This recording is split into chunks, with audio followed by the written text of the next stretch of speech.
Abakurambere barayamaze ngo iritarararenga nturitera ingata kandi ngo ubuja gusha buratagata. Abemera Imana nabo bongerako ngo nta kure cane habaho Imana itokuvana kandi nta kure cane habaho Imana itokugeza. Imana iyo ija kuguha ntimugura, itanga icitangiriye itama igaha uwo yishakiye ititaye ku kintu na kimwe, yewe nta nuko itoranya ku gitsure canke igitinyiro c'umuntu.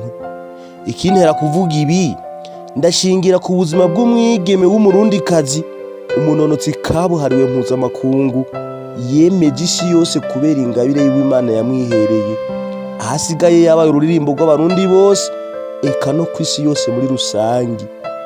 Mbega Francine Niyonsaba ni muntu ki? Muri kino cegeranyo tugiye kubabwira ubuzima butangaje bw'umwigeme Niyonsaba Francine, aho twifashishije imbuga ngurukana bumenyi nka www.wikipedia.org, Eurosport na L'Equipe. Gutyo dushobozwa kubakorera iki cegeranyo, bibutsa ko iyi ari Iwacu Top TV, aho ushobora kutunganira mu kuja muri commentaire ukandika inyunganizi yawe. Ukaba utarakora subscribe, ndagusabe ufyonde kuri subscribe kugira ngo uzohora uba uwa mbere mu kuronka inkuru zacu zitarakoza amaguru hasi. Iri jwi mwumva akaba ari na jewe nabateguriye iki cegeranyo, ni Jean Paul Dunia. Ndabahaye ikaze.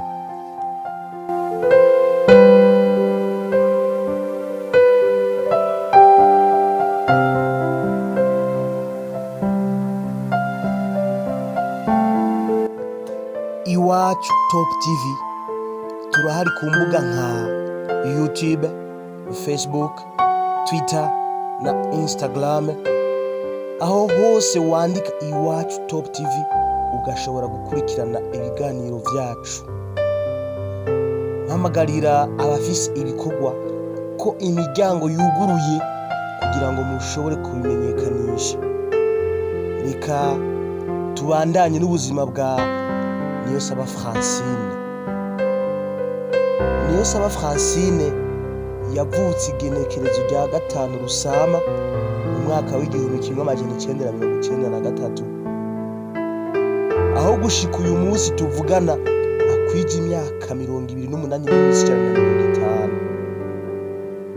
yavukiye ku mutumba Nyenkanda, zone Kayongozi, komine Bweru, mu ntara ya Ruyigi mu buseruko bw'Uburundi. Ni mwene Manirambona Melchiade na Niyokwizigira Domitille, afise uburebure bwa metero 1 na santimetero 61 n'ibiro 56. Francine Niyonsaba yakuze ari umwana umwe mu muryango, aho yakuranye na nyina wiwe Domitille Niyokwizigira, kuko se wiwe Melchiade Manirambona yitavye Imana akiri umwana muto. Yakuriye mu buzima bugoye cane, aho bari bakenye cane. Aha mvuze gukena si bimwe bisanzwe, mu kirundi ciza barabatindi, kuko no kurya vyari kugihamana. Bataburaye barabwirwa canke bakabibura burundu. Ariko uyu ubuzima bwiwe n'ubw'umuvyeyi wiwe bwaje guhinduka, aho asigaye aharugwa mu batunzi, akaba arara no mu nzu nziza, akanagendera no mu miduga myiza, mbere akaba aba no mu gihugu ca mbere kw'isi, Leta Zunze Ubumwe za Amerika, ivyo bita première puissance mondiale. Vyose bivuye ku mpano Imana yamuhaye yo kwiruka agasiga abandi bose mu mahiganwa aba yateguwe hirya no hino ku isi. Muti rero ibi vyose vyaje kugenda gute?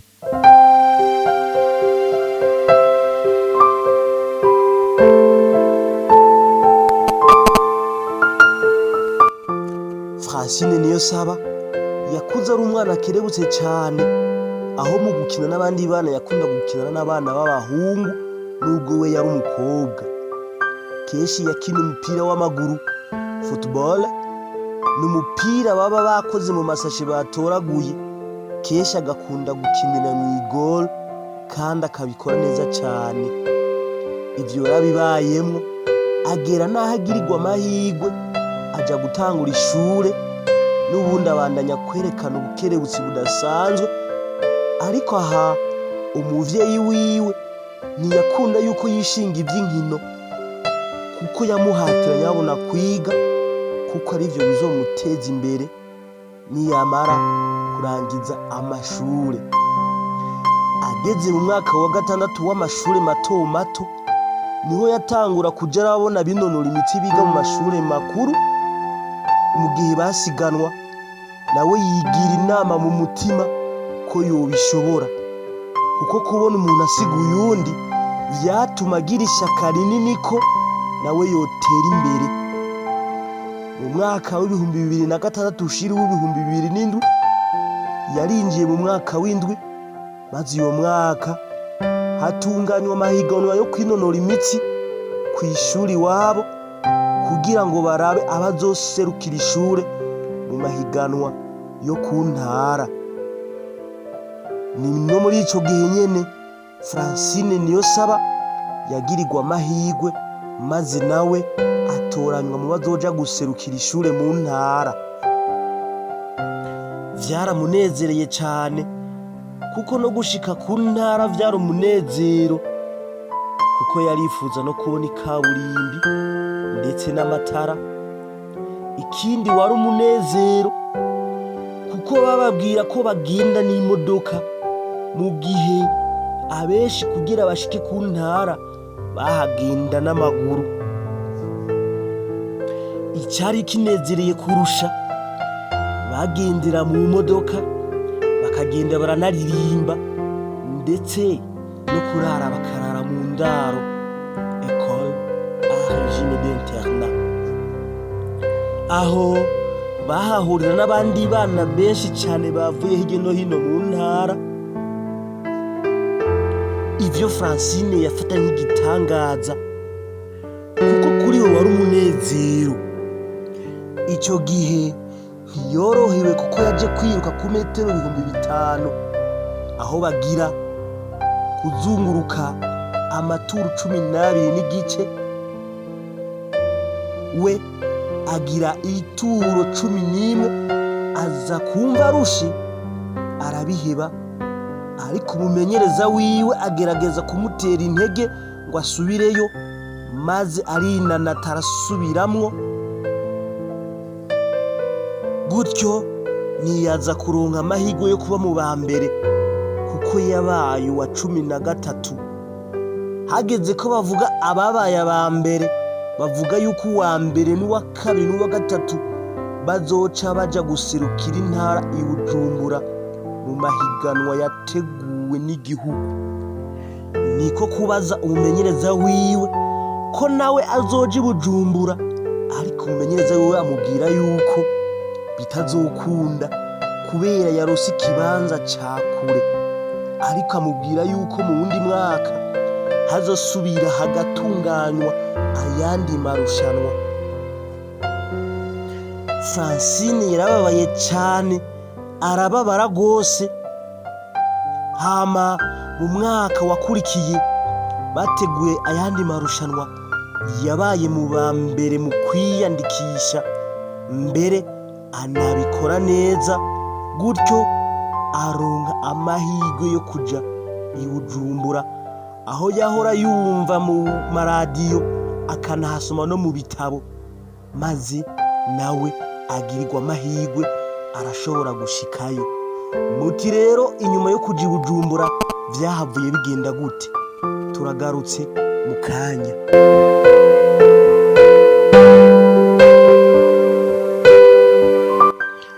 Francine Niyonsaba agitangura kuja i Bujumbura ntabwo vyamugendeye neza, kuko yahahuriye n'abandi banonotsi bavuye hirya no hino mu gihugu kandi bamenyereye amahiganwa, aho atashoboye kwitwara neza. Ariko ibyo byose ntivyamuciye intege, yabandanije gukora arakora kandi akorana ishaka abifashijwemo n'abamenyereza bo kw'ishure yigako. Francine Niyonsaba agitangura kuja i Bujumbura nta muryango yari ahafise, ariko ngo hari abamutora bakamuha indaro, mbere bamwe banahavuye bamubera abavyeyi parents adoptifs. Yarabaye mu Gihosha, mu Kinindo, kuri Park, aha ni kuri Saint Michel, ariko ubu tuvugana akaba yarashoboye kwiyubakira inzu yiwe nziza cyane muri quartier Miroir hafi y'ikibuga c'indege ca Bujumbura citiriwe Melchior Ndadaye. Francine Niyonsaba avuga ko gushika ubu atafise aba Burundi, ariko ko aho umwanya munini ari mu gihugu ca Leta Zunze Ubumwe za Amerika, muri leta ya Oregon mu gisagara ca Eugene, akaba yimenyerereza no ku cicaro ca Nike, asanzwe anaserukira ambassadeur, aho akorana n'ibihangange nka Cristiano Ronaldo, nawe asanzwe ari ambassadeur wa Nike.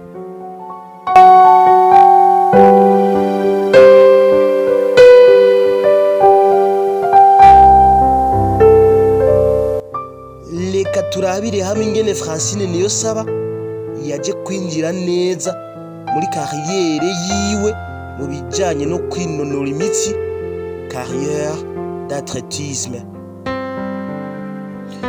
Mu mwaka w'ibihumbi 2010 ushira w'ibihumbi 2011 niho Francine Niyonsaba yagiye mu mahiganwa ku rwego rw'igihugu yari yatunganijwe n'uwahoze ari umunonotsi rurangiranwa Kwizera Dieudonné batazira Muvuduka. Nawe yaragiyemwo, mu ntango yari yarahereye ku metero 5,000, ariko muri aya mahiganwa yarashoboye kwipima ku metero 200, imetero 400, aja ku 800, araja no ku metero 1,500. Amaze kwipima kuri izo metero zose aca ahitamwo kwiruka imetero 800, maze agira umwanya ungana n'iminota 2 n'imisegonda 15, aho bahiganirwa kuri stade Intwari yahoze yitwa Prince Louis Rwagasore. Nuko uko iminsi yagiye irahaca niko yagiye arungura umwanya, aha yanahavuye aronka umufata mu mugongo, aho yaje aramuha uburyo bwo kumanuka i Bujumbura mu mahiganwa, umushingamateka Gaburiyeri. Mu mwaka w'ibihumbi 2011 niho yaje kuronka umugira neza musabira ishure kuri lycée Vugizo, aho yaronse akaryo ko kubandanya ibyo kwinonora imitsi kandi ashishikara gutera imbere. Francine Niyonsaba ngo ntazokwibagira ukuntu yatanguye kwiruka yambara igikabutura c'ikijinisi kandi atani birato yambara, aho we yiyumvira yuko aramutse navyambaye atona ashobora kwiruka. Mu nyuma yanahavuye aronka abamuha imyambaro myiza, banamuha n'ibirato n'ibikoresho byose vyagenewe kwinonora imitsi. Mu nyuma yanahavuye agirirwa amahirwe aja guserukira Burundi muri Uganda, ashitse yagira iminota 2 n'amasegonda 2 n'ivyijana 129, mu gihe minima yari iminota 2 n'umusegonda 1 n'ivyijana 30. Minima ni umwanya uba wemewe na Comité International Olympique kugira ngo umunonotsi ashobore guseruka muri Jeux Olympiques. Aha yarababaye cyane kuko mu mwaka wari gukurikira w'ibihumbi 2012 hari himirije inkino za Jeux Olympiques zizobera i Londres mu Bwongereza. Ni mu gihe uwarasanzwe afise iyo minima ya Jeux Olympiques yari umwigeme Diane Niyukuri kuri marato. Ibintu vyaje kugenda neza, aho mu minsi yakurikiye yaje kwitabira ihiganwa ku rwego rwa Afurika ryabereye muri Benin i Porto Novo, aho yaje kugira umwanya mwiza ndetse aba n'uwa mbere anatahukana umudari w'inzahabu. Byari ibyishimo kuri Francine Niyonsaba, aho yaciye anaronka ya minima imuha uburenganzira bwo kwitabira inkino mpuzamakungu za Jeux Olympiques. Aha hari mu metero 800 nk'uko tamwenda bivuga ko arizo yari yahisemo kwiruka. Icyamunezereye kurusha, anatahutse mu gihugu ciwe c'amavukiro, yakiriwe n'umukuru w'igihugu.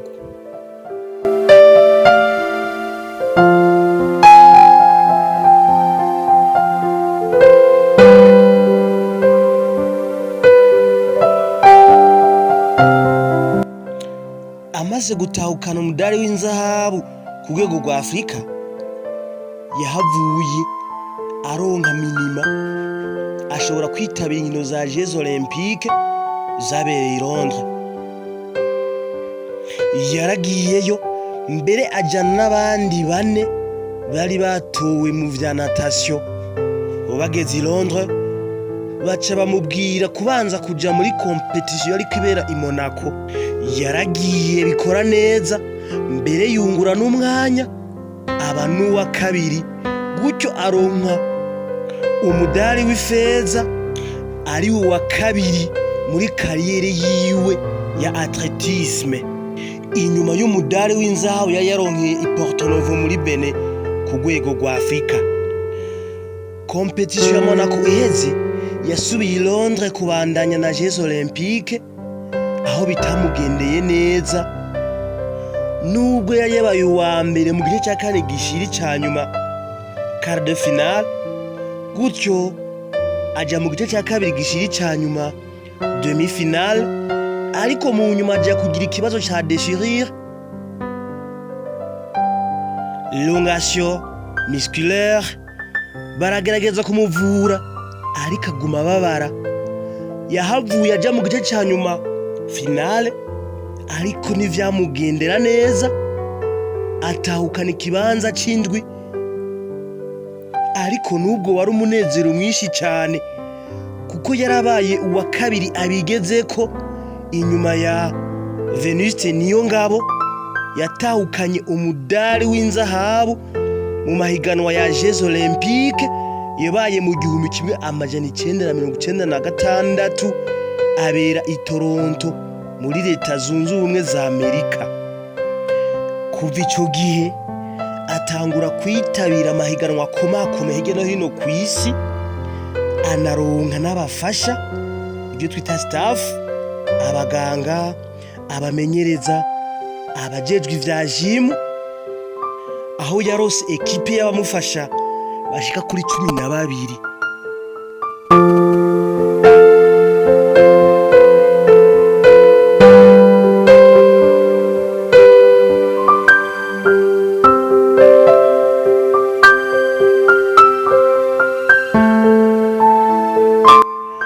Mu mwaka w'ibihumbi 2016 muri Jeux Olympiques zabereye muri Rio de Janeiro mu gihugu ca Brazil, Francine Niyonsaba yaratswe gusiba, ariko bivanye nuko yari afise abaganga kabuhariwe baramukurikiranye arashobora kwitabira, mbere abantu wa kabiri inyuma ya Caster Semenya umunya Afrika y'Epfo, hari mu metero 800.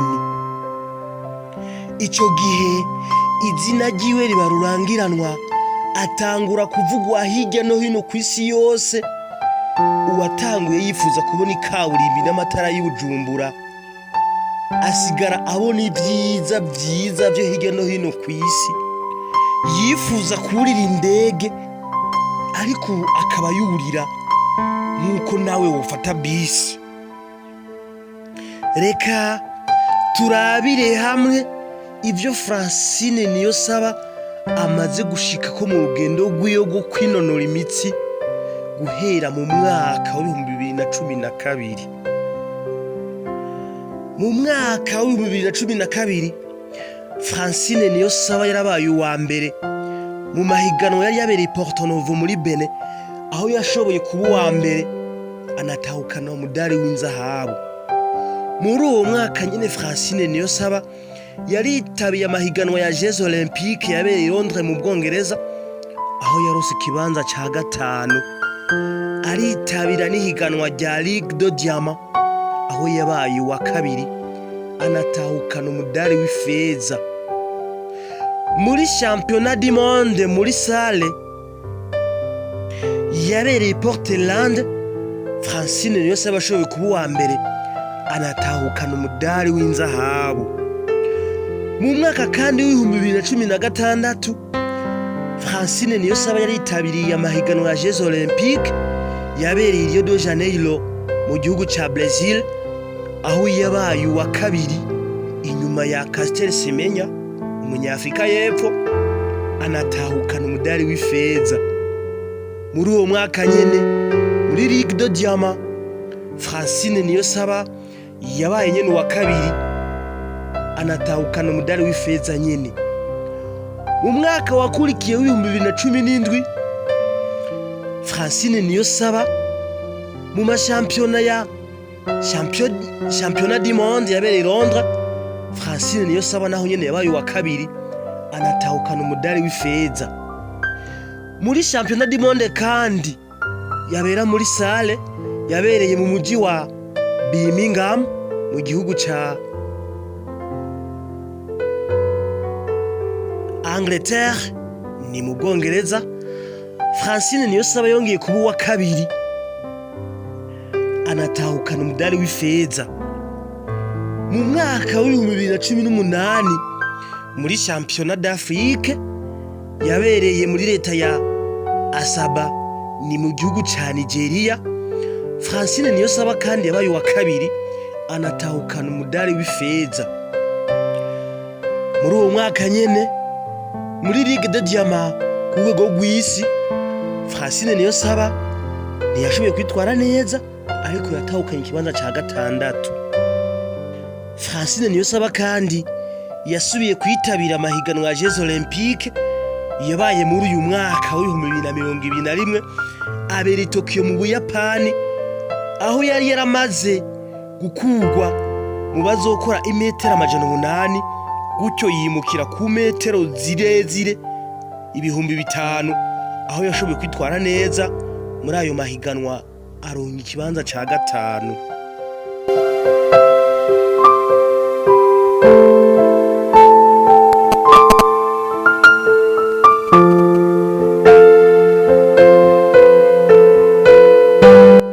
Aha twovuga yuko amateka Francine Niyonsaba aje kuyabandanya muri uyu mwaka w'2021, aho atahukanye ubushimwe 5 butandukanye mu mezi 2, uhereye ku igenekerezo rya 21 Myandagaro gushika ku igenekerezo rya 14 Nyakanga. Aha twovuga nk'agashimwe ka Diamond League yaronkeye i Zurich mu Suisse, hamwe nako yaronkeye Zagreb muri Croatia, aho yatahukanye ikibanza ca mbere mu metero 2,000, agize umwanya mwiza, umwanya wa mbere ku isi, iminota 5 n'amasegonda 21 n'ijana 56, nouveau record mondial, gutyo atahukana umudari w'inzahabu, médaille d'or mondiale. Tunabamenyesha yuko kuri uyu wa 3 igenekerezo rya 22 Nyakanga ariho yakiranywe iteka ridasanzwe n'indongozi nkuru z'igihugu hariya ku kibuga c'indege c'i Bujumbura citiriwe Melchior Ndadaye. Uwovuga amateka ya Francine Niyonsaba bwokwira bugaca bukongera bugaca. Reka tuyarangirize ngaha, tubandanye tumwipfuriza gutera imbere no gutera iteka igihugu ciwe camwibarutse c'u Burundi, gutyo ibendera ry'u Burundi ribandanye guhungabana mu makungu. Iyi ikaba yari Iwacu Top TV, ijwi mwariko murumva ni Jean Paul Dunia. Ndabakengurukiye.